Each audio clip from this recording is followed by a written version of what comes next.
Parce qu'il y a une mitzvah de manger le Shabbat, c'est la raison pour laquelle il y a une mitzvah de moins manger la veille de Shabbat. Parce que si on a mangé tout le vendredi après-midi, le vendredi soir, on n'a plus faim. C'est la raison pour laquelle à partir d'une certaine heure, on fera attention de ne pas commencer un repas afin de manger avec appétit le repas de Shabbat. Et il faut d'autant plus faire attention lorsqu'il y a 2 jours de Yom Tov d'affilée. Cette halakha est valable également pour Yom Tov, ou lorsque vous avez un Shabbat ou un Yom Tov qui se suivent, de faire attention de ne pas manger le repas de Shabbat et de Yom Tov trop tard, afin de manger le repas du Shabbat ou du Yom Tov avec appétit. Dans le cadre de cette mitzvah de Oneg Shabbat, il y a un intérêt à ce que les aliments du Shabbat soient bons. Et donc, il y a peut-être une mitzvah de goûter ces plats avant Shabbat.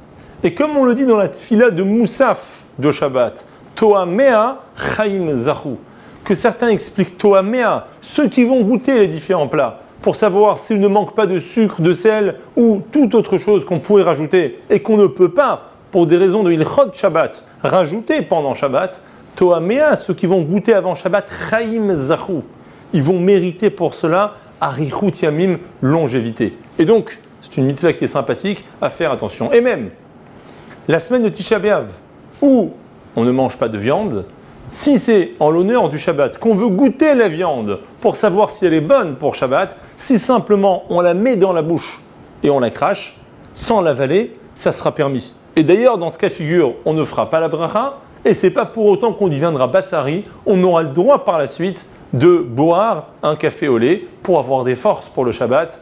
Be'atzlacha et Shabbat Shalom.